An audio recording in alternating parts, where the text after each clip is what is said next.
coming up next on the Inherited Podcast. Trial and error. I think we're on the path that we should be on. I don't think we're ever off course. And if we are, I feel like you always revert back to where you originally supposed to be at. That's what I'm big on. I'm big on, like, let's unravel the life trauma, the experiences, the choices, and get down to the root of who you are. Because, like, we're all in this to learn something. Facts. And so I think trial and error, like, I can't expect for you to come out perfect. Like, I can't. Healing is a daily process. Yeah. You're gonna be reminded. You're gonna have triggers. You're gonna have things that's going to come back up again. But now that you know what it looks like, you should be able to take those same tools and say, okay, I remember how this made me feel. Let me not go back down that rabbit hole. You know what I'm saying? I know the outcome of that. You know what I'm saying? And so healing is more so taking what you have, basically picking up your cross and keep going. They just all talk, you know what I'm saying? I have people like close and even far, I hear them talking, but what are you actually doing? It just takes one step. And then you take one step, continue to take a step. And then when you look back, you realize the journey. But if you're just standing still, like with your hands underneath you, expecting for, I guess, a genie in a bottle to come and do something, like what work are you putting in? Building a legacy, so watch how you step to me. You know it's inherited, ain't no comparison, stacking up guaranteed. Moving so militant, consistent and disciplined. Getting that paper and stacking it up, no time for no chilling, man. Building a legacy, so watch how you step to me. You know it's inherited, ain't no comparison, stacking up guaranteed. Moving so militant, consistent and disciplined. Getting that paper and stacking it up, no time for no chilling, man.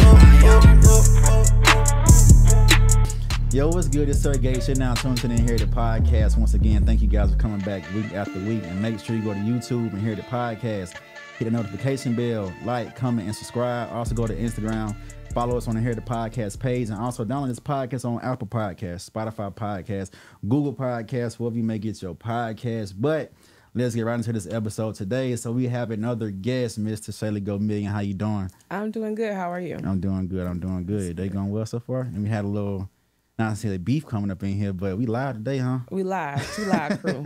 One for me, one for you. Oh yeah. So look, right, before I start, I love to do an icebreaker, you know, just to ask you a question. We both gonna answer it. You'll answer first, and I'll give you my answer, okay? So this is the question for today. Would you rather pick a path to mentor one person to greatness or influence 1,000 lives positively, and why? That's a good topic. I feel like if you lead one, you'll lead many. And that's because, like, it only just takes one, and then that person will tell another person about you to want to follow along too. So I'll choose one person and make a real good impact, and then it'll lead the pack because they'll tell somebody else and it'll trickle. So that was initially, when I thought of this, my answer, because it's like, again, it was that same philosophy of all it takes is you change one person's life, you know, job well done type situation. But, and I had thought, I was like, maybe I would impact or influence thousands just because those thousands could influence that next one person, and it's just multiplied and multiplied and multiplied. But it's kind of a double-edged sword to me, though. I don't think it's double. I think we're so focused on the bigger, like, the large, just the count number, as far as like starting small and letting it build itself up. And realistically, like even with the podcast or music or anything, you don't start with a plethora of fans. You start with small, and then they'll put someone else on something like, hey, listen to this, or have you heard about this person? And as you build up that momentum, it builds the following. So I feel like let's not focus on the 1,000, let's focus on the one. Because when you impact the one, they'll actually have a truth about who you really are to tell them about you too. So I'm gonna choose the one. Understood. So I guess we off the ends of the spectrum, but it's all good. It's all good. So what I love to do, right, on this pod, I just feel as if what we've gone through, our testimonies, our whether it's trauma, whatever we've been through, could be someone else's deliverance, or just that motivation to tell them, like, or just inspire them, say, hey, I see what she's going through, I see what he's going through, I'm dealing with it. Or whether it's either something on a positive note or what they're doing, they may have wanted to be doing that same thing, and this could just get them to say, let me get started, right? So just take us back as far as you can, as far as your life, or how you grew up, just family, and just things of like what kind of molded you to be the person you are today. So just take us back as far as you can and give us a little backstory of who you are. So backstory, always, I guess, from the quote unquote beginning. I have stories about my mama telling me like I got kicked out of preschool being bad, but I think it was more so.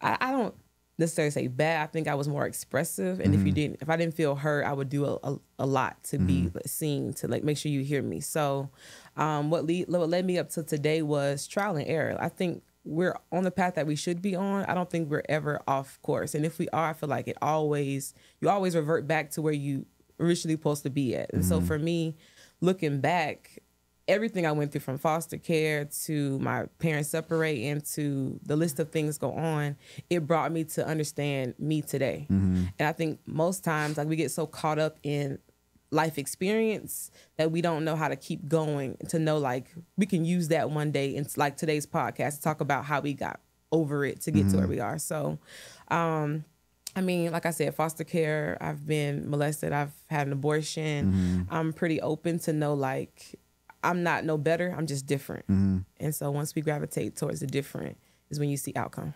So with what she went through, right? It's seen as if my last guest said this, my last three, it's, of course we know it's kind of not a trend, but growing up without parents in a household, or saying they are divorced, going through that and going through all your other trials and tribulations, how did you overcome it from a mental aspect? Like, what steps did you take, and how did you just sit down and eat that stuff and get over it?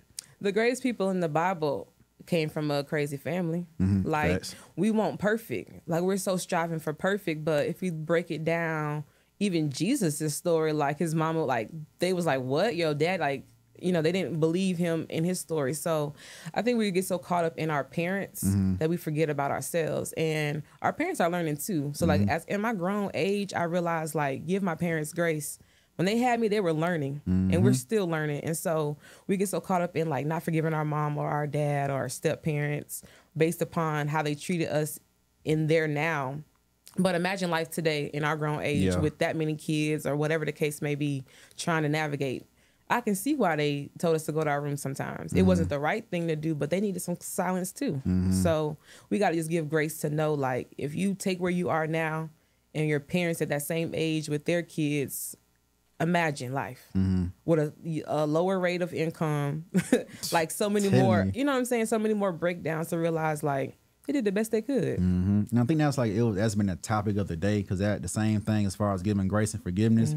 I guess for myself, as I got older, I had to understand, like, as a kid, of course, we're just so free thinking and just so imaginative. We don't know what's really going on in the real world. But on the flip side, but you do have some parents who may be just horrible parents, but some, they're doing the best they can, but we would just never know because we're just children. So it's just like, knowing that I had to, one, try to have those talks with my parents when I got older, as far as like, why did we go through this and that, the X, Y, and Z, but also to know that learning how to extend grace to others, right? Just knowing they did the best they could, or the best with the resources that they had. So let's not try to just hold that against them and just say, oh, you messed up my life and you're the reason why I am today, or y'all strifes and struggles just led me to a path of destruction. So just learning that it can be, everything can want to be worked on, talked about, and healed through proper communication and those processes of getting over things. So that topic of extending grace is pretty much the main thing as far as healing from that. So, but you got to ask yourself at some point,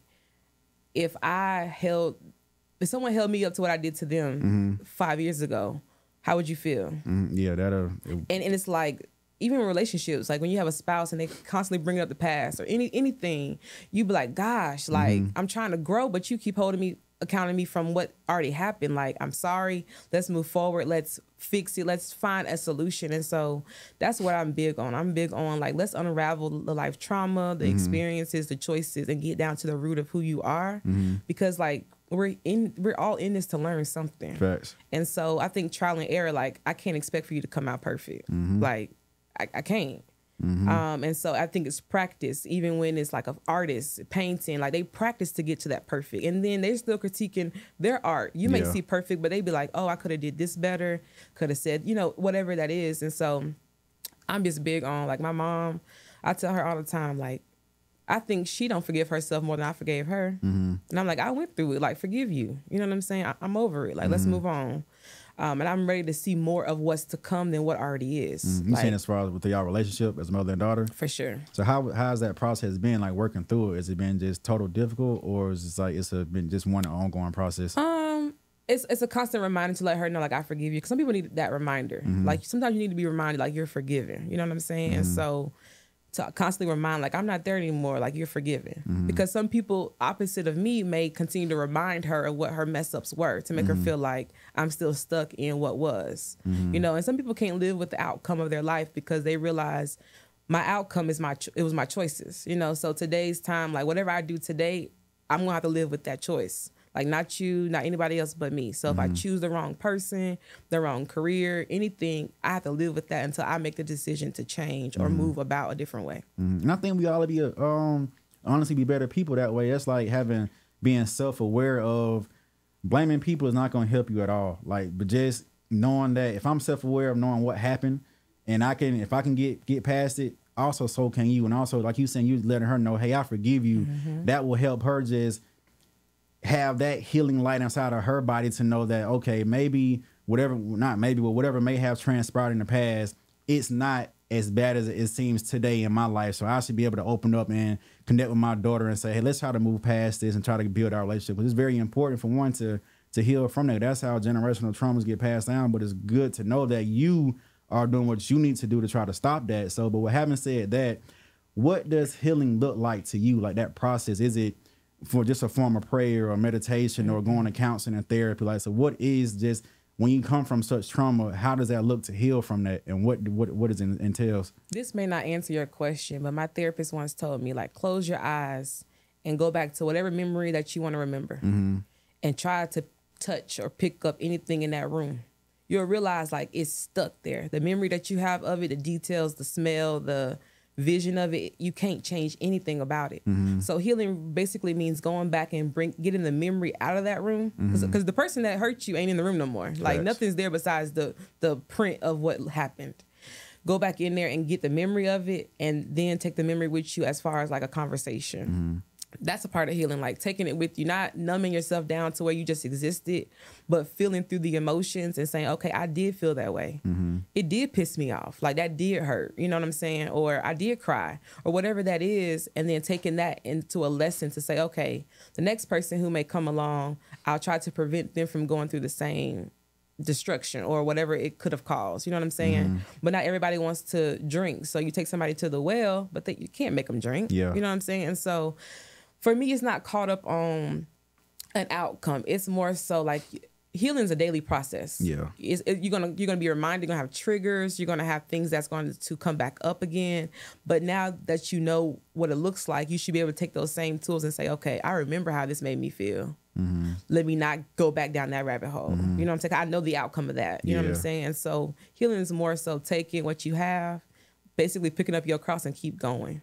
When you set it down and you're in that situation, realize it's just a moment. Like, everything expires. Everything. That's the decade, the trend, the fashion, restaurants, everything expires. You know what I'm saying? So enjoy it while it's here, but be adaptable to be able to adjust and change to go forward. So at what point in your life, though, did it click in your head to say, let me start this process of forgiveness, and let me start my process of like self-healing, also just to heal myself, to help others? So when did that actually just take into place? I'm pretty sure once all this stuff was happening, I'm not saying say sure, you could have been going through a state of either depression, anxiety, or just a whole state of just anger of what's happened to you and blaming the world. So when did you feel like, okay, enough is enough? Let me step up for myself and just work on me to try to feel better as a person. Honestly, as a teenager. I could not stand hearing adults constantly complain about the same thing, but watching them not do anything about it. Like, I don't care if you're my auntie, my mama, my teacher. If you always nagging and just complaining, well, what you gonna do? Facts. Like, what are you going to do? Like, you mad about the house being dirty? Get up and clean it. You know what I'm saying? It's not towards my mama, because I didn't live with her all my life, you know, but anybody, like, you constantly complaining, but what are you doing? So many folks talk. They just all talk. You know what I'm saying? I have people like close and even far, I hear them talking, but what are you actually doing? It just takes one step. And then you take one step, continue to take a step. And then when you look back, you realize the journey. But if you're just standing still, like with your hands underneath you, expecting for, I guess, a genie in a bottle to come and do something, like what work are you putting in? And so for me, it was at the young age of like realizing, y'all just talking, like y'all nagging. So I made it a strive, like, even if I just can't stay here. Like I don't even want to look back and be like, dang, I'm 50 talking about my high school experience. Yeah. Come on. And people are doing that today. They talking about college like, oh, back in the day. Okay, that's What are you 30 doing years now? ago. Yeah. Like, you old unk on the porch. Like, what are you doing today? Yeah. You know what I'm saying? Like, we keep going back to have the same repetitive conversation. But what's the change? Facts. Even you dress the same. Like, come on. Like, you ain't think about... Yeah, living in the past pretty much does nothing for no one. It's like you can reminisce or you can go back and say whatever happened, learn from those mistakes and get those lessons learned from that. But just staying there just leads to an area of stagnation, of no process, no progression for nobody. So it's like, why would you want to sit there and just be that person of a shoulda, coulda, woulda, or Exactly. I wish this would have happened? Because I just feel as if like a slogan, it starts with you, right? Like, no matter what has happened in your past, no matter what mom did, dad did, friends did, whomever, yes, it may has happened. Yes, you can acknowledge it, but today in your adult age, when you're aware, you got to make those changes. Nobody else gonna do it for you. You can't just sit there and live and dwell in that space of sadness and anger, but it starts with you to change the trajectory of your whole bloodline. Like you are hurt, but you have the tools, you have the resources, especially in 2024. Like it's a plethora of things that help you progress yourself and move yourself forward. So dwelling back then is just a disservice, one, to yourself, and if you have kids, especially to them, because you're not teaching them how to heal, to get past and move forward. So dwelling back then, I agree with you. It's just a horrible thing to do. So I would. Some people don't want a resolution. They want an excuse. Yeah. Like, some people don't want the resolution. Like, you can talk to them and give them the whole blueprint. You could tell them, like, you can literally tell them, if you go to such and such, you meet them there. They're already there for you. But they don't want that. They want an excuse. Because they realize they get more attention and an excuse. Like, everyone got a sob story. Everybody. But if you want to use that same excuse of why you can't do it, of course you can't. Because that's what you've already put in your mind. Like, that's your excuse. And it's better to be lazy in your excuse than put in the work with the resolution. So what do you think is holding people back like that? You Excuses. think it's just the excuses and not want to do the work? Lazy. Oh, I'm tired. We all are. Yeah. But you want to be an entrepreneur. Like, you want to work for yourself, but you can't get up and do nothing for an hour. Like, you can't say to myself, after working a 9-to-5 job, let me give myself an extra hour to do what I want to do. You know what I'm saying? Until I can get pulled out of the job. Because when you be an entrepreneur, let's be honest, you got to make yourself get up. No one's like, you have no boss calling you, telling you on your last final warning of being late. You have to make yourself get up. And most people realize the glams of social media and what they're portraying. Because now, let's be real, everyone got a camera up recording themselves get out the bed. Like, you had to get up to put the camera there to get out of bed. Man, but that's the reality of what we're living in. Like, if we're not being real with the people, letting them know, like, I set that up to build the content because I know y'all gonna eat it up. Yeah. Like, let's be honest. And so, but I still had to get out of bed to do it. Like, y'all just think I'm just going to wake up and the camera going to be there. Yeah. And so I think that's the problem. People don't want to do the work. Like, they don't want to do the work. They rather watch you do it, talk and gossip about what you're doing, or follow your trend or your wave. But they don't realize, until I move, you can't talk. Facts. So if you feeding off of me, you don't have to wait till I'm ready. Facts. So when you move in silence, it avoids that conversation to where they can't get the clout off of you. Most clout come from you talking too much. Shut up. Do the work. Oh, well, you speaking facts, for real. No, it's the truth. And I had to learn myself on an entrepreneurial journey, right? There was a point in time where, of course, I knew what I wanted to do and I knew what I had to do, but I would get stuck in these phases of, when I get hooked on either a person or a book or whatever that's giving me information, I just want to eat it up.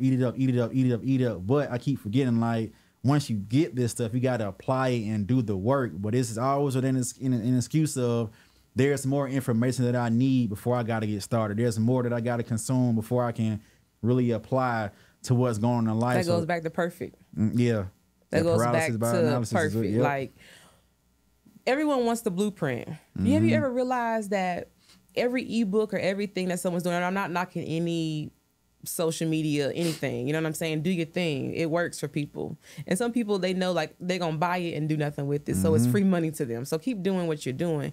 But have you ever realized that people's ebook is what God told them to do? Yeah. What God has me doing, I can try to do it like you, but it's not going to look the same. And now I get mad and I stop. Most people stop doing whatever they're working on because it doesn't look like the result of someone else. Yeah. their overnight success was never overnight. You just didn't see it all. You didn't see none of that hard But all work. you saw was out of nowhere, they just blew up. You didn't see how much denials, how many no's, how many start overs on the camera, like nothing recorded, start again. You didn't see all that. I used to run track, and I remember in one track meet in middle school, the gunfire came off at the wrong time. I remember running my hardest for them to call me back to do it again. Oh man. Of course, like you don't have it all in you anymore, but Yeah. people don't see that, like how much it took to keep going even when you're tired. Like they think, oh, it's just all put together. I want to ride her wave. Let me be her friend. Let me be his friend. Like you don't know what it means to like sweep these floors, like No, be the that's a fact. janitor and then be the CEO. You don't know what that means. Because you got to start somewhere to get there to that top. And it's like you say, they don't want to. Everybody just want to romanticize on the glitz and the glams and I got these followers or this car, this watch, this and that. But I mean, some people they're putting on for that stuff, and they really don't even have a come up journey or story of where I put in work. Some folks really just, I know how to make this stuff look good. I'm gonna put it out just to see if is it gonna work. Is somebody gonna bite on to see if it's gonna work? But again, the average person, it's real deal work being put in to get to no matter where they're at, not just from their business, but mentally, physically, spiritually, emotionally, financially. Like it takes a lot to be someone and walking into your purpose, right? So, but speaking of walking into your purpose, I know you had told me that you do podcasts as well, and you said that coming about, that's an assignment from God, right? So what was that process, and when did you hear that message like, look, this is what you need to be doing, even though you weren't comfortable doing it, you may have been nervous doing it. So what was that moment for you, and how did you just submit to that yes and just say, I'm about to jump into it? I don't think I just jumped into it. I think it was me like looking for answers in podcasts and like, because I don't watch television. And if I do, everyone who knows me knows like I'm bound to go to sleep or I'm bound to move on. It doesn't, like, that's idle.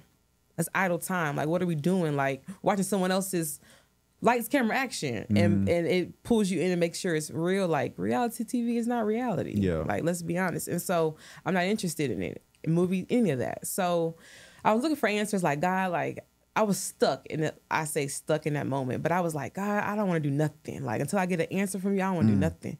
So I started watching YouTube and listening to podcasts, and I'm like, they're not being real. Like they're still layered up in what the people want to hear.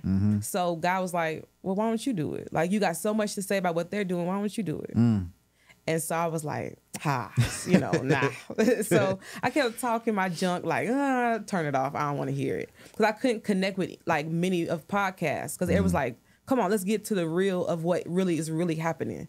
And so one day I was talking to one of my homeboys, and he was like, you're always talking about authenticity, like how to be authentic in a world that's trying to mold you up to be what fits into their category. Like, talk about it. And so I shout out a few different names, and I'm like, the authentic exchange. Like, what does it mean to unlayer from all these titles without the podcast, the title of a mom, girlfriend, whatever you are? Like, when you take all that away, who are you? Yeah. Because most folks, you realize in conversations, they hide behind their children, they hide behind their job, they hide behind their success. They never tell you who they are outside of all of that. Like, and being real and saying like, I had a bad day, I'm running late. Yeah. Like, and telling people the real truth of it all and getting down to the core of it. So when you heal the core, everything else blooms. Like, so that's pretty much how the podcast came about. And just based off what you said about being authentic, and that's why I'm trying to build a platform I'm building, because it's just, when I first started podcasting, I did my first pod like towards the end of 2018, beginning of 2019. But it's always have been just as a foundation of business owners, entrepreneurs, and this and that. But some guests, they gave some fluff. Some guests, they was real about what's going on. But it's then, as podcasting, it's already been out, but as it grew in my world, I kept seeing it's the putting the man versus the woman, tearing each other down, this and that. Oh, is it real good to go 50-50? And it's just like, how long are we going to keep talking about this and not trying to provide any kind of value for people, right? And I also feel as if it's up to us, either whether we do have kids now or later, we're blessed to have them or not, or we just have a niece, nephew, little cousin.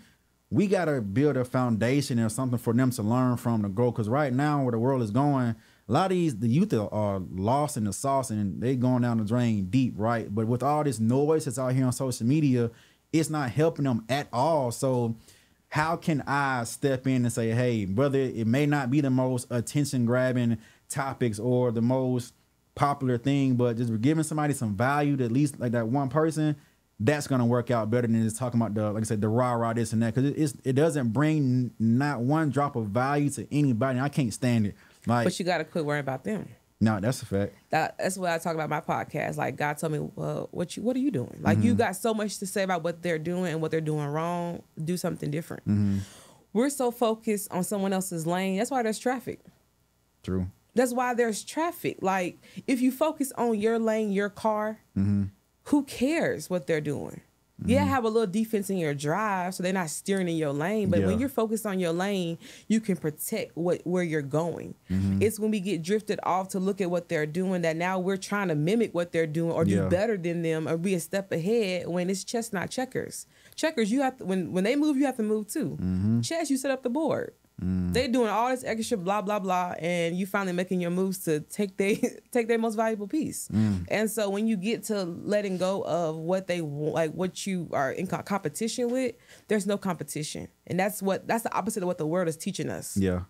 Like, what's your competitors doing? If you're doing what you know is true, you'll gravitate. That one will add on to 3. And then 10, and then 10,000. Like, even in the Bible of Jesus, he did his small meetings until they told other people. He never broadcast, hey, go tell them I'm meeting at such and such. He never announced where he was going. But because someone wanted to know, they kept following him and kept following him and kept following him to where it built up to where it is today. And people are still following based upon someone who ain't even here no more. Yeah. Like they're like, he's still here. Don't get me wrong. Like, he's still Holy Spirit, but he's not physically where we can go meet him at the lake or at the well. Thing. You know what I'm saying? And so when we get caught up in other people's lanes, of course, that's how you know, it's not meant to merge. You're only supposed to merge into one lane when you're marrying. That's why 2 become 1. Yeah. You're merging. But we're merging in the wrong direction. I understood that. So when you focus on yourself and you do what, like, you know, like, I don't like that, I need to meet. When you make out your blueprint that God's put it in your heart, that's how you build your audience. So how has that journey been for you? Now that you started your podcast and you got that assignment and you say, okay, this is what I'm doing, how's it been so far? I made an excuse. So I'm gonna be honest, we ain't gonna cut through the chase. Yeah, like, what's the fluff for? No, but I started my podcast like God told me. I got sick. And I knew it was spiritual sickness. I say that or spiritual warfare, because I had pneumonia and no one around me got it. Like, nobody. I remember going to my mom's house and being with my brothers, sisters, nobody. Like, not in the same house that I live in. Nobody got the pneumonia. I was at work before I got, literally I was at work the day before I went to the hospital with pneumonia. Nobody at my job got sick but me. So that I knew in that moment, it's spiritual warfare. Like, it's a tactic for you to stop doing what you know is you're called to do. And that's what many people do. They stop. They start something, they always stop, because when something happens, it's like, what the heck? It's more a fight to keep going than it is to say, you know what? You got it. It's easy to turn around. Yeah. And so me constantly going like, you know what? Like, let's pick back up. And I think we had a conversation offline. Like, I'm still learning and giving grace. Like, we have to give grace and space to grow into who we're becoming. We're so tight with ourselves. Like, this is the goal. Here we are. We ain't got no type of space to grow into what we are looking for ourselves. And so for me, it was like, Shayla, slow down, pause, think, strategize, sit with yourself to make a true plan and not look or scroll for hours seeing what they're doing to try to top it. Like, sit with yourself.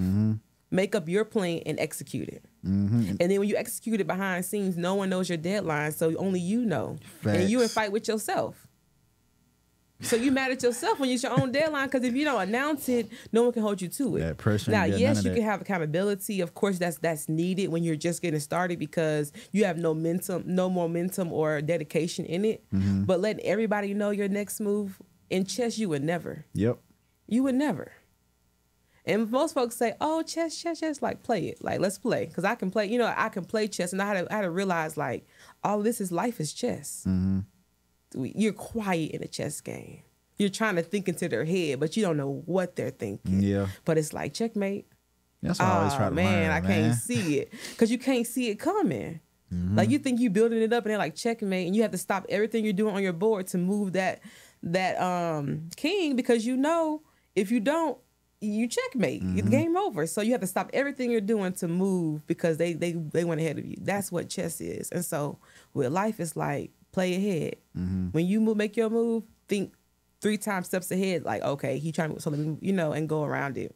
And I know I'm probably talking gibberish to people who don't know, but I'm about to say no. Level up, like you gotta, like. But anyway, but now that's during my wait when I first started podcasting. When it was when 2020 came. Of course, that's when COVID hit, and I first started out in my house. I took one of my rooms, but the whole set, this and that. So I was going, thinking I was doing a thing, going. Then boom, here come. But post COVID, I got into a car accident, lost my car, so I couldn't move how I wanted to. Right. After that, I was like, well, the guests people are asking to come on is growing, but this is where I lay my head. So now I got a reason to quit. Then boom, here come COVID. So once COVID hit, nobody really coming to my crib now. But the sooner it was kind of being lifted, I seen everybody online doing the virtual podcast, doing this, doing that. So and that whole time, like, I'm mad. Like, why am I not doing my pod? Why did my pod get stopped in X, Y, and Z? But since COVID, it had took me.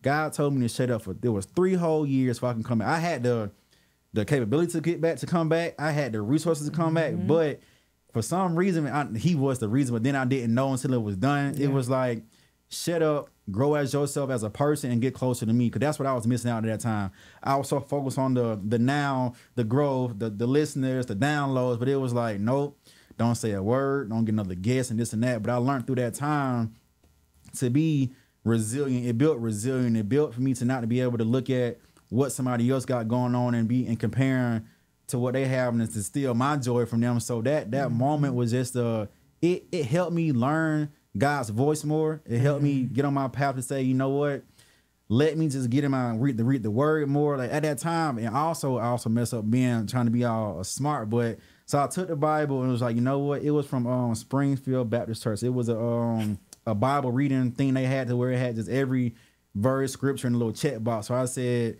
I'm just going to read the Bible. But what I wasn't doing was trying to understand it. I just wanted to read it just to read. And I'm like, man, here we go again, just trying to do something to say you did it or this and that. But just going through all that just brought me to a place of, bro, slow down and do what you know you're supposed to do and do it right. So just learning how to journey with God, that was just a pivotal change and a blessing in my life for podcasts. Because now that I come back, the guests that I have is 10 times more authentic. The conversation is 10 times more valuable. It's just more than how did you build this and how did you make money off of building it and how can somebody else do it? Like it's deeper than that now. Like the purpose has grown so much. It's like if somebody don't come tomorrow or don't show up, I'm not tripping no more. I'm cool. It's meant. Yeah, he knows what he's doing. Thanks for the block. Like shout out to you. Like no, for real. Sometimes we have to stop and say, we give the devil too much credit. First of all, the enemy. Like you don't never give your op in the street credit. It's an op. Why would I give you credit? But we give the devil credit. Like it doesn't make sense to me. And so, like what you said, people are so lost because they're it's the missing piece. Like everything has a source. Who are you connected to? If you're trying to plug into human beings, they're going to fail you because they drain out too. Yeah. Who you connected to, you have to plug in. So when you tap in with God and you really get on your hands and knees and pray, it's like, I may not show y'all what I'm doing behind scenes, but that's why I can't be depleted. I can't run out. I can't stay anything because I'm recharged.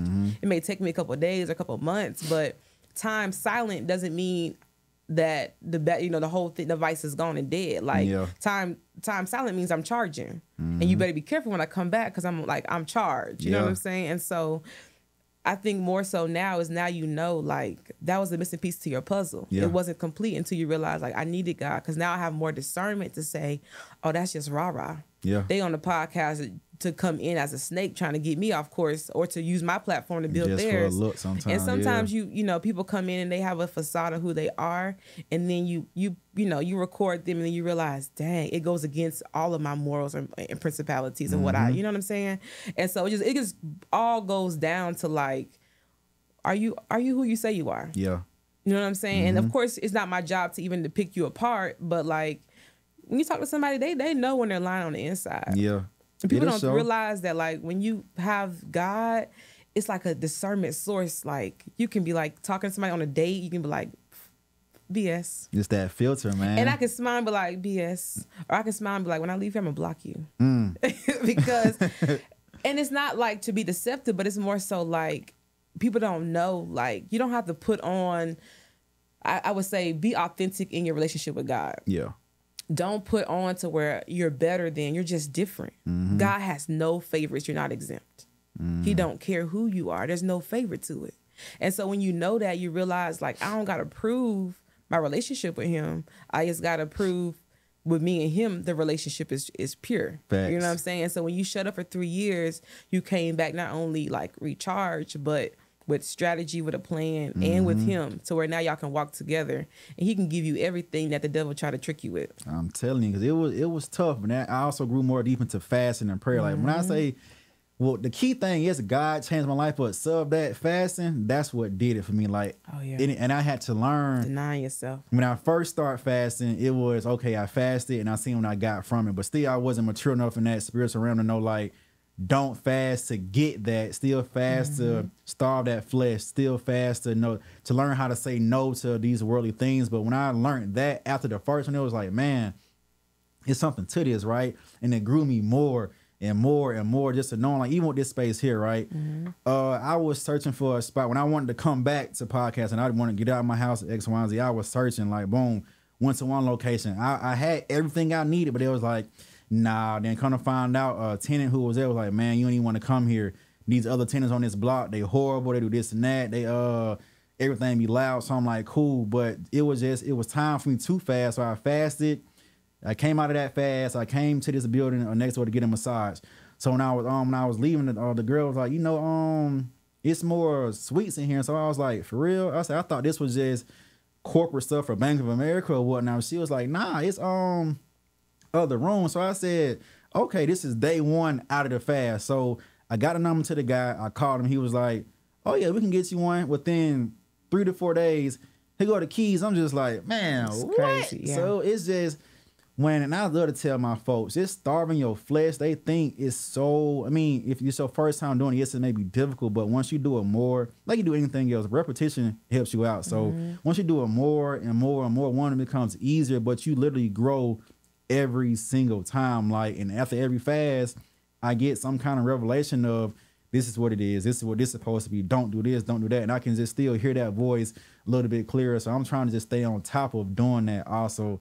But I'm like, it changed my life so much, man. So ironically, fasting really is to starve your flesh, like, and make your flesh come into submission, like, to your being. And so many people's flesh overpower them. They're too emotional with movements, like, oh, and it's like, okay, I get it. You know what I'm saying? Because we are humans, we're supposed to feel, but I know people grown, let anger take over. Like, you got control over yourself. Like, that's an inner thing. You know what I'm saying? Like, that's inner.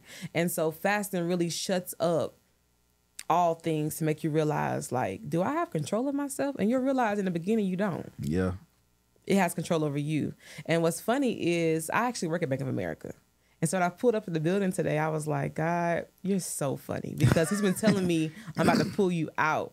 So when I called you, I was like, is this the building of Bank of America? Because how ironic, like, you off work today, but you at Bank of America. You know what I'm saying? Yeah. Like, how, so everything is strategic. Everything is like literally chess. It's like all set up. Like, where you are today, it's supposed to happen this way. Yeah. Like, I don't ever take it as, how people say, oh, I could have went this way, but you didn't. And you can only imagine what it could have ended up, but you're not on that journey. Yeah. So it's like, you can't speak to where the road could have been, because it was a dead end. That's why you're not on the road. You know what I'm saying? And whenever it's a dead end, you always get rerouted. Yeah.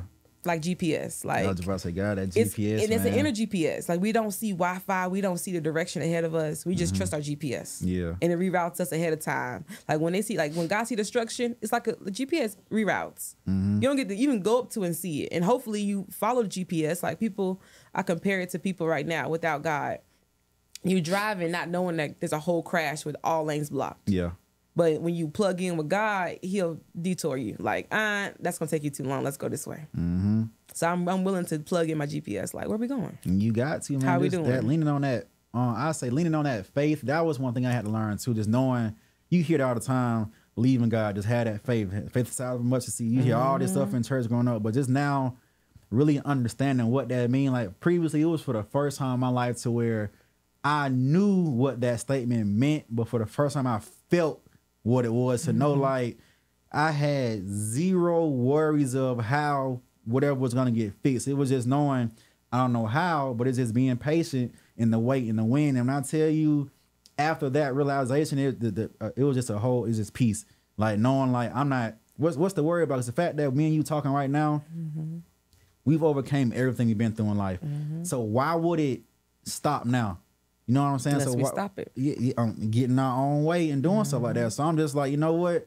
If I overcame one, the struggles in the military, two, growing up, dang near piss poor, this and that, but I'm here today standing and still, I'm not worrying. Of course, we all have our life stripes and struggles and whatnot, but it's just like, I'm not homeless. I'm not going hungry. I got income coming in. So whatever you're going through now, why sit here and worry? Like, you got to realize he kept you through all this stuff. So why you going back sitting here saying, I may not, I'm trust him half or this and that. So, but for the first time knowing what that felt like and not what it heard, what it sounded like, that it changed a lot. And that's in my grown age now. So that just shows the progression of that walk with God, why we got to always just sit there and nurture it, water it, put water in those seeds and keep going. But what I want to ask you is, what does your weight look like? And how did you get comfortable knowing, well, not knowing, but how did you get comfortable just being in that season of your life when it comes time to just wait on whatever it may be, whatever you're going through? Or if you have a prayer like, oh, I need this or that, like how do you sit in your weight?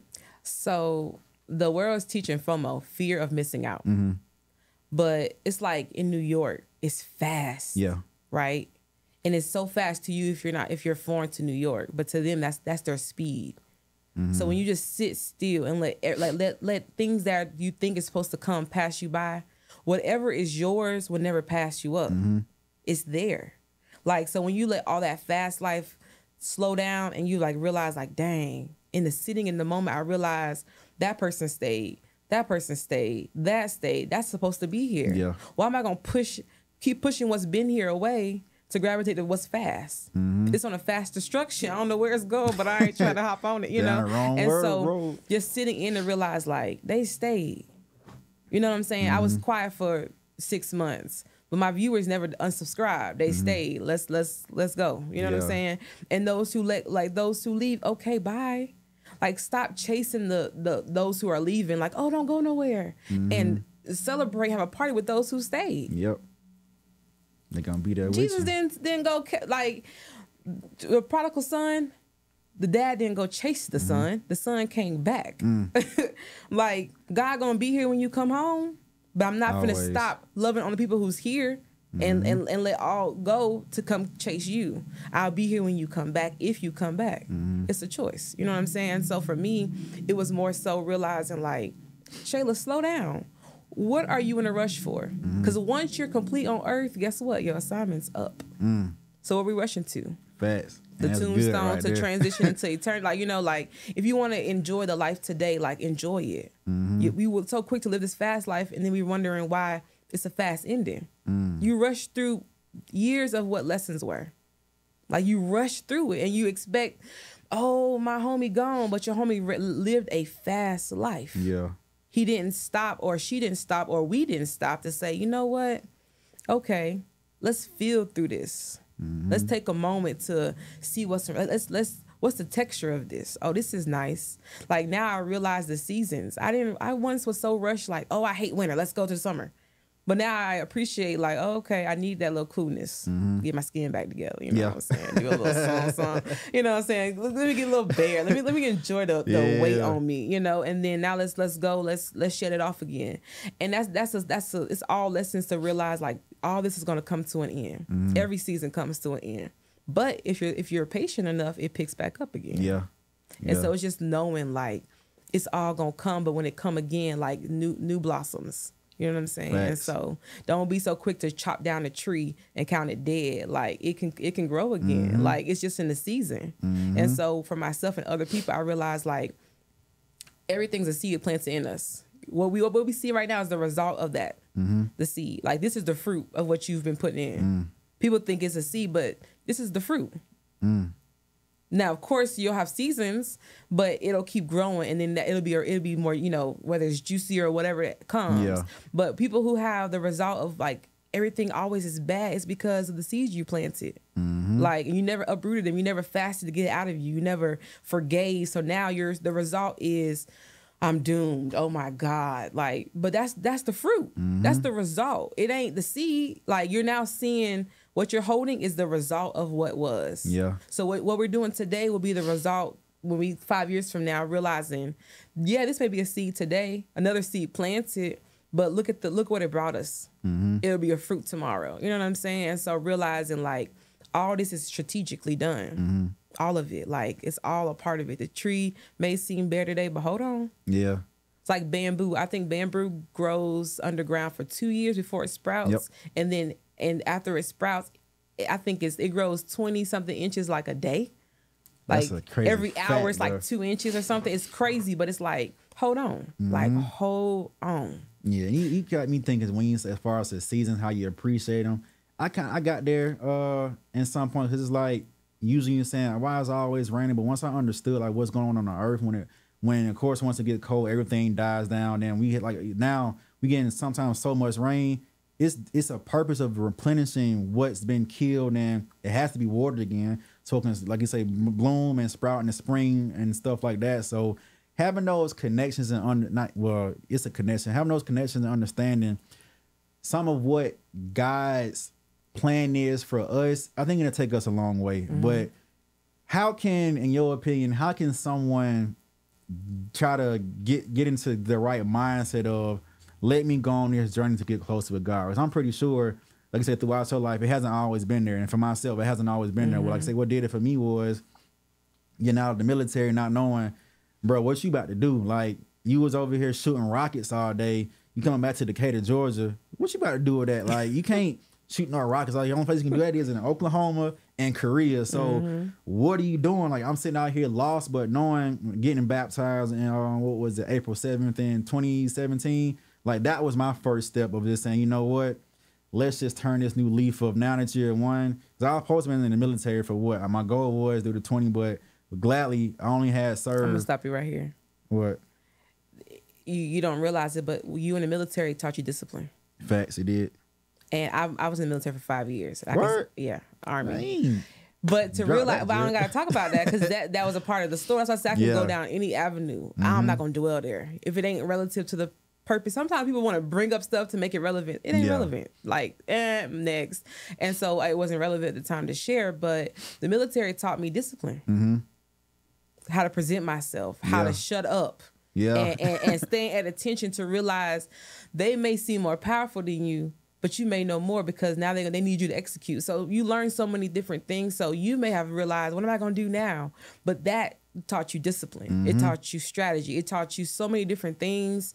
To where now you're using those same, you may not realize it, but you're using it. Yeah. I think the problem, and I'm going a little tangent, with school is the children don't know why they need what they're learning today. Like, if you don't tell them this type of math is for those in medical fields, focus more on it. But teachers are not showing that. It's like, oh, you need to do it. So, of course, students in their mind, because I used to be a student, realize, like, I don't need none of this. Like, this is blasphemy. This is stupid. This is ridiculous. You know how we all go on a tangent of what we think we know. But then we realize, like, when you go through, like, dang, I did need that. Like, my math today taught me business. But if no one's breaking it down to tell you this is why you need it in the long run, then you don't think you need none of it. Demon is invaluable. Yeah. You're like, oh, the students, school's a scam. It's a scam if you don't know how to properly, like, file that away. You know what I'm saying? Like, I know now, like, if I want to avenue towards writing, pay attention to English. Facts. You know what I'm saying? Or if you want to, and tell the kids and be authentic in them and let them know, like, not saying shut me or silence me out, but if you're gearing towards this, like, making the school systems relevant to what the kids want to do, because kids are our future. Yeah. Don't make them feel like all of it's useful, and then when they get out, they're like, they hate it. Show them early, if you like this, gravitate to learning more of this. You know what I'm saying? It's fundamental, but you need to know certain things more than other things. If we don't tell them that up front, then of course they're going to go through their whole high school experience and drop out of college because it's not making sense to them. Yeah. We're not teaching the people, we're not making it so simple to where it's like, that's why we need it. That was my story. I just thought school, I hated school. Of course I did need to do the pass to get through. Of course your parents were like, don't come home with them bad grades and you get whippings and this and that and graduate, go to college. But school for me was just, I always thought, besides the basic math, or if I was interested in like biology and stuff, it was like, bro, what is this? Like, I can't stand, like, what is the geometry and trigonometry? I'm not going to ever use this stuff. But when I went to college, dropped out, and then pursued my career again as an adult, I'm like, I understand what school is now. And once I got back into it, that stuff was a breeze to me. But even the military, if you don't tell the people what to expect or why we're doing it, we're just existing. We're just doing in orders. And a lot of this, that's what life is right now. People are so secretive in the bigger picture. If you want somebody to be a part of the team, military, whatever, you have to put them on board of where we're going. Where are we going? It's like submitting into a job or submitting into a mission, submitting to a relationship. To submit, the sub part means to go under the mission of a person or a thing. So to submit to something, whether it's job, relationship, or anything, you have to go under it, meaning you have to follow it. And so if you're not telling me where we're going, I ain't going. I ain't submitting. And call me rebellious. I'm not doing it. Yeah. And so the military, that's where we kind of, I say we because it's a whole thing, and you know, but we didn't get along because it's like, I'm not submitting to this because what are we doing? Make it make sense to me. You want me to trust you, but you ain't telling me a little bit where we're going. Did you have a poor leadership while you was in the service? I can count on whatever I wanted to, but the point is I wasn't submitting to it. That's it. I ain't gonna put it on them. I ain't gonna point a finger on them. It was me. I didn't want to submit to it. It didn't make sense, and today it still don't. But hey, you were saying as far as military, military don't make sense. The people don't want to hear that, but it don't make sense. Let's go down that hole real quick. Just a little bit. Why you think it don't make sense? It doesn't make sense because we're making soldiers feel like this is all they have. So when they get out of the military, they don't know what to do with their life. Half of them are homeless. And I'm not saying that in any regards as if I'm better. Because I feel for them. Like, you mean to tell me you served 20 years and you are a veteran on the streets? That don't make sense to me either. I agree with you on that 100%. Y'all, we can go down a rabbit hole a lot, but the VA hospital, my grandfather passed away because they gave him misdiagnosed. But y'all are practicing that much medicine that y'all are pushing people to be a fast track doctor in the military when it takes us 20 years out here in the real world to be a doctor. But we can do it in how many years in the military? How? What's different? What education is different? Facts. You got a point here. And why the people, the civilians out here can't get the same fast track as people in the military? Because are we rushing through, what are we rushing to? Yeah. War? That's their bottom line. And that's the thing I kind of don't agree with. So let me just, that's what I said, I'm going down a rabbit hole because I can go there, but it's much more so I learned that I'm not submitting to this. This is chaos. It's chaos. You completed your whole contract or you got out early? We ain't going to talk about it too much. I feel all the same. We ain't gonna talk about it too much, but I got my way of getting out. Yeah, same. Man, you heard me say I did too. Out of my I got my way of getting out. Yeah, you can't keep me bound. I ain't a prisoner to you. Because I was over. It was to a point where I'm like, man, how we was being treated. It's like the discipline part, the being responsible, being accountable, like all that stuff was great. But outside of that, it was just like, bro, what is this? Like what? And I remember one day I was in my bunk. I was like, God, if I can just one of them saying prayers, if I can just get back home and get me out of this, I'm gonna get my life right. Because it was just to the point of where. But see, you forget that prayer. And then you realize when you got home, what am I supposed to be doing? Yeah. So many times we pray things and we forget what we prayed. And then we have to go through the process and we're like, why, God, why? And it's like, you forgot that you asked me to take you from here to here. Facts. And from the here to here, there's a whole in between. So the in between is pruning. I'm getting rid of what was and what shouldn't have been to get you to where I need you to be. We get so caught up in the process that we forget, like, if he's the beginning and the end, what's in between? Yeah. He all up in there. But we got to go through all of that to get to something. To get through that We refining got to. process, man. It's a process. We can't skip it. It's like giving birth to a child. Even if you don't carry the child and you're a surrogate mother, someone has to go through the process. You don't just rock the baby as the end result. Like, you have to go through the development of it all. So many times, even as the child's born, like, we want to run. You ain't learn how to crawl or walk. And even in the crawling and walking, there's steps of falling. Yep. So we have to learn anything you're doing, it's a process to it. We didn't just get here. And if we realize that as human beings, looking at other successors or people, they had to go through to get there. We expect a hand-me-out of the fruit. I want the inheritance. Someone had to go through something to get the inheritance. You know what I'm saying? And I'm thankful to be connected with Christ, to know, like, you went through all that for me. Of course, I owe you it all. Yeah. Because I couldn't imagine going through half of it, of what you had to go through to get to this end result. And so it's just more so us giving grace to know, like, people are all going through it.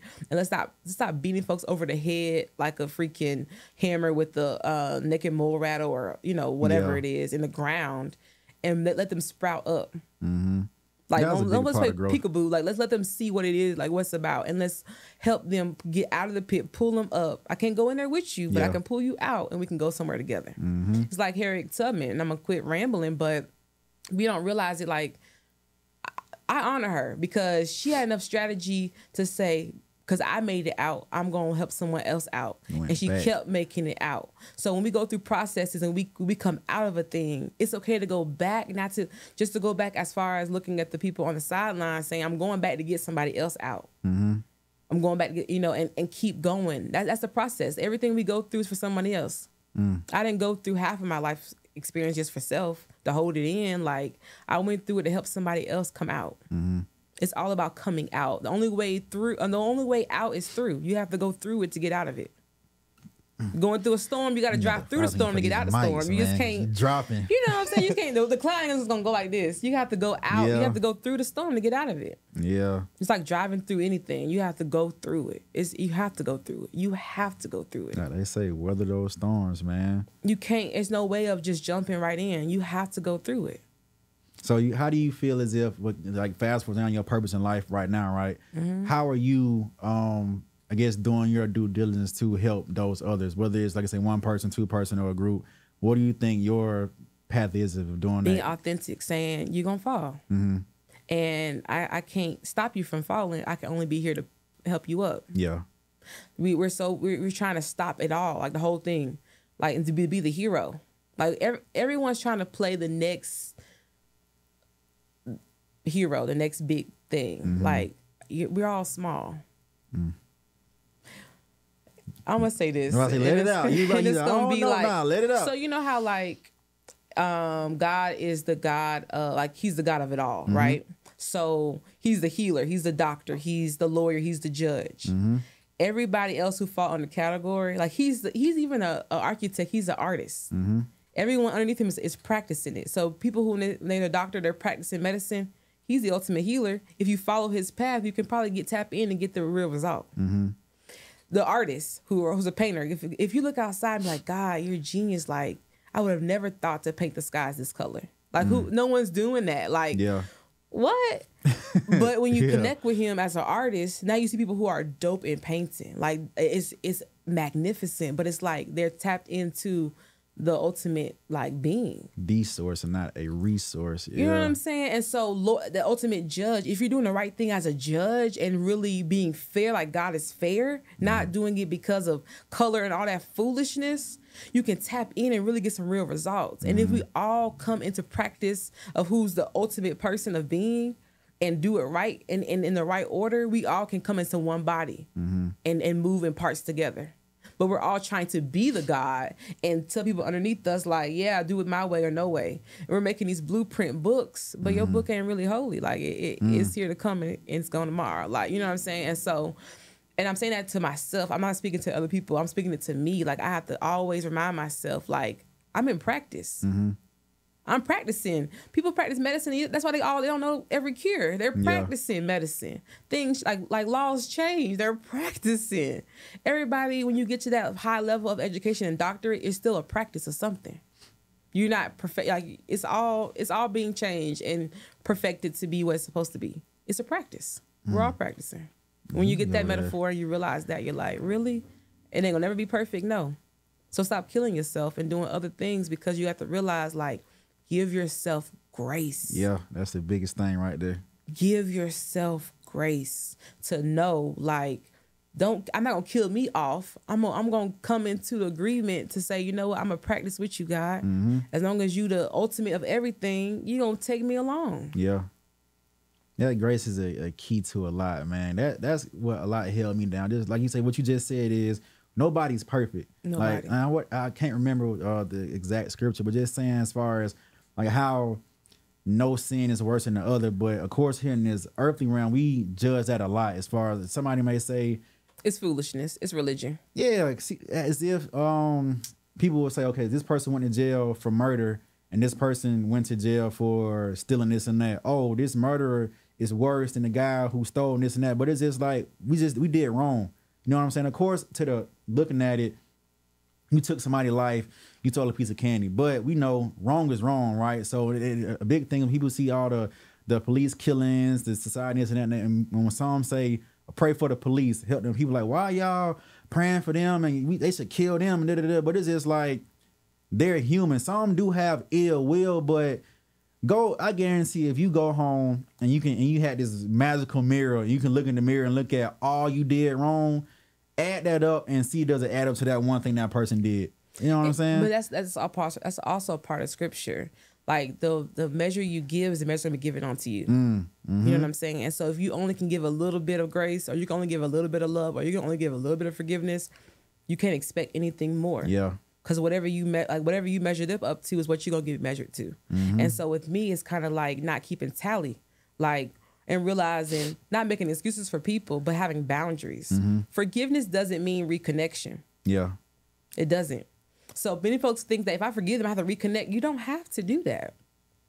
Forgiveness is simply that. Like, I forgive you. I'm choosing to move forward. Now, I have the choice to say I don't want to reconnect again, and that's my choice. I'm not required to reconnect with you, but I do have to forgive you.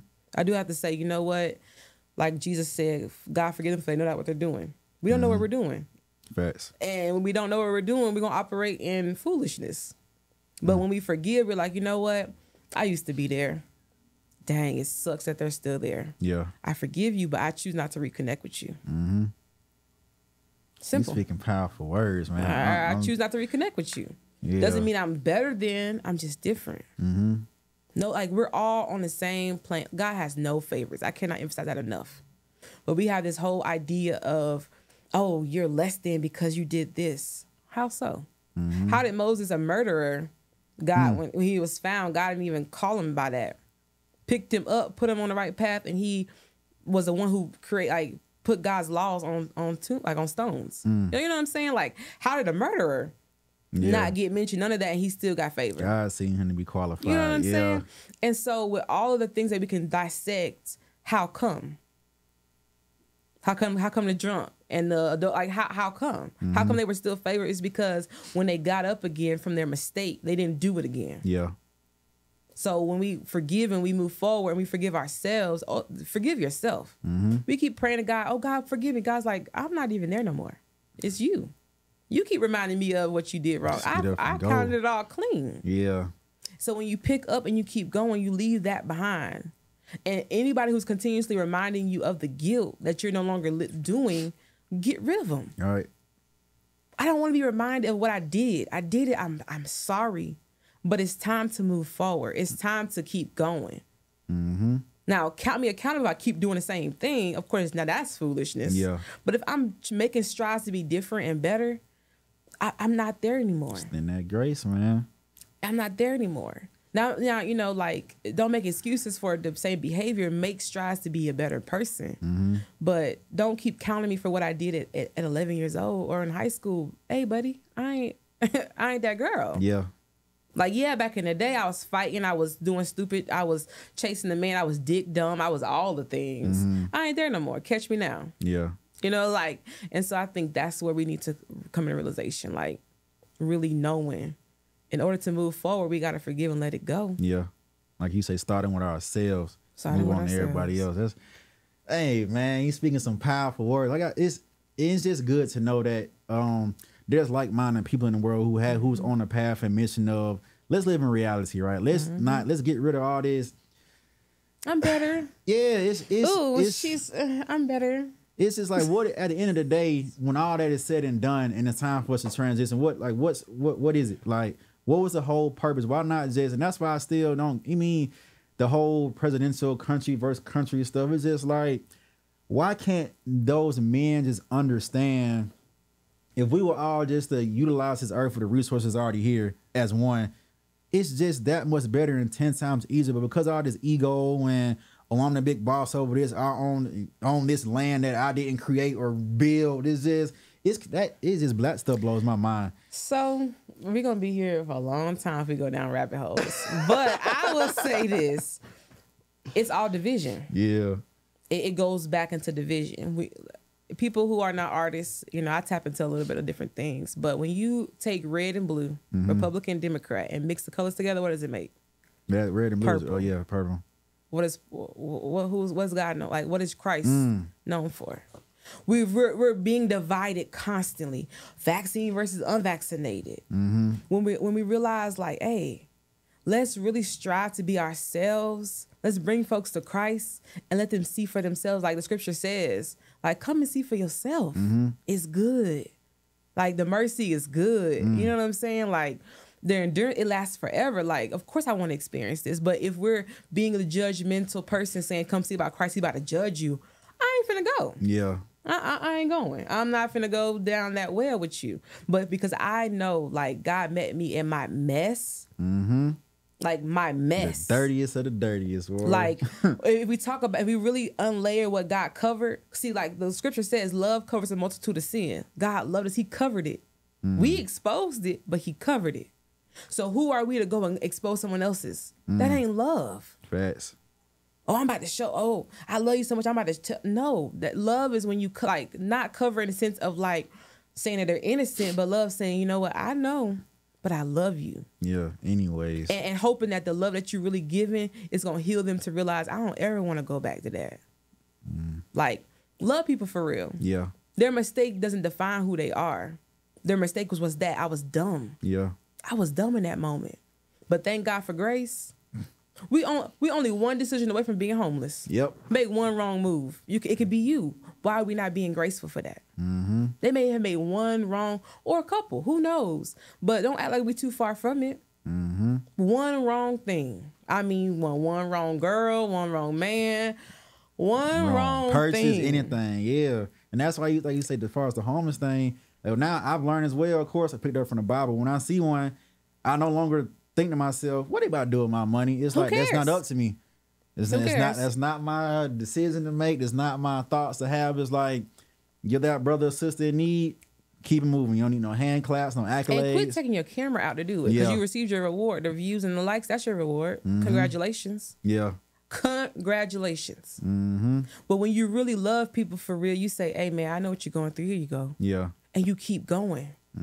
But, hey, come get this camera over here. Come. Okay, that's your reward. Congratulations. So whatever you get from the Instagram, that $3.02 for the views, because they pay you real po. Yeah. Facebook, Instagram, you cheap. Facts. But anyway, they just brought it back too. So yeah. But on a real tip though, that little bit of change that you just got from it, congratulations. But when you really strive to make a change, then you realize, oh man, and then you tell somebody like she was, whatever, or he was whatever. And it's the referral, the genuine referral. And the problem with, like you said, the government is we're referring with ulterior motives. We're trying, like I said earlier, we're trying to build the best person, trying to top the other person and make everyone else beneath. When we're all in the same playing field. We're not better, we're just different. Yep. So when we come together to realize, like, hey man, I do need Asia. Y'all are brilliant. I need India. Y'all doctors are brilliant. I need Africa. Like, when we realize we need all the people and quit dividing them up, we'll realize we're better together than we are apart. I'm telling you, it's like, it seems so simple, but I don't know. Who knows how it's gonna get better? We just got to keep praying for folks. It's gonna come. Yeah, Change gonna come. Because it's just like, man, a peaceful world is possible, but people make it so difficult and complex, where it's like just the hierarchy of things when there's only one at the top. So we're all, like you say, we're all on the same playing field, but just like having conversations like this, no matter who ears is rest upon, that's that the crowd gonna get, and I hope they can continue to spread and spread and spread it. So one day it's gonna be how it's supposed to be around here. So, but that's a part of us moving. Like us today, we're dropping this podcast, and we can't stay here to watch the views. We got to keep going. Yeah. In hopes that whenever it reaches the right person, when they get whatever they need from, they're gonna share it with their friends. Yep. Like, ooh, this was good, and that's how it keeps going. It's that one thing to say, I did it. Job well done. Let me not be a monitoring spirit for my own blessing. Let me not monitor my own blessing. Let me let God work. Have you ever realized most overnight success happens overnight when you sleep, when your hands is off of it? You wake up and like, how did it happen? It's because you had no parts of it. You can't say I did nothing. It's like I'm flabbergasted because I can't understand how. Because God's like, you finally took your hands off. Now I can get to work.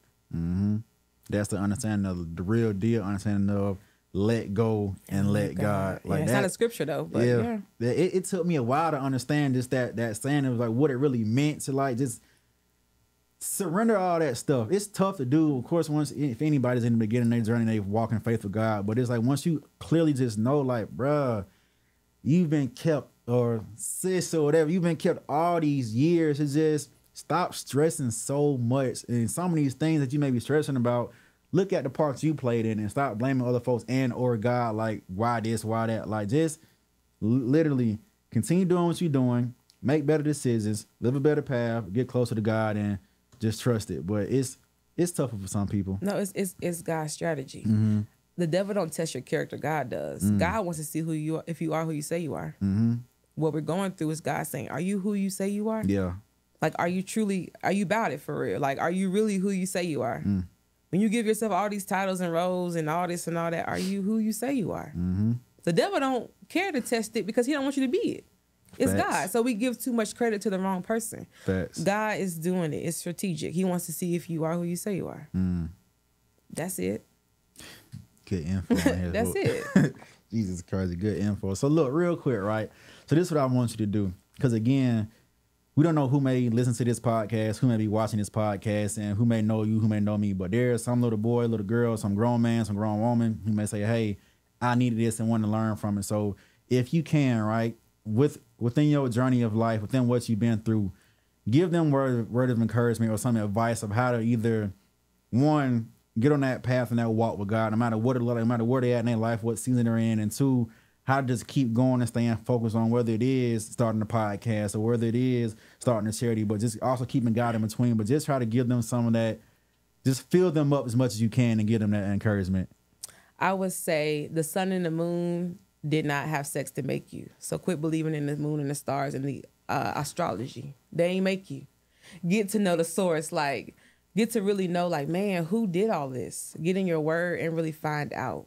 And then go see for yourself. Like, it's good to hear from mama and daddy and all that, but you won't know, like, who's doing what until you really tap in yourself to learn for yourself. And so learning your self-identity, actually taking the time to say, okay, I like this and I don't like this. Don't follow mom and dad's path. Find out what you like and then go after it. And in the moment you don't like it anymore, it's okay to say, you know what, I tried. It's reached this dead end, and keep going. Don't get caught up in trying to force an outcome when it's a dead end. Move along, like, keep going, reroute. But we have too much time. We have all these lives to live. You can change your career, be a doctor for 20 years and change and say, I want to be a teacher, or I want to, whatever that is, but don't stop because you feel like I have to make one decision and for the rest of my life, I have to live that whole decision for the rest of my life. You can change your decisions. You can change. Like, it's not embedded to be a forever. So that's what I would tell them. That's good. That's good. So you about to get up out of here, man. Like I said, it was a great conversation. I know for a fact it was a lot of value, and whether somebody stayed for the first 5 minutes or the last or whatever, Right. It's filled with a lot of gems. So before you do leave, like let the people know, do you have any announcements? What's coming on next with the podcast and that, and also where can they find you on social media?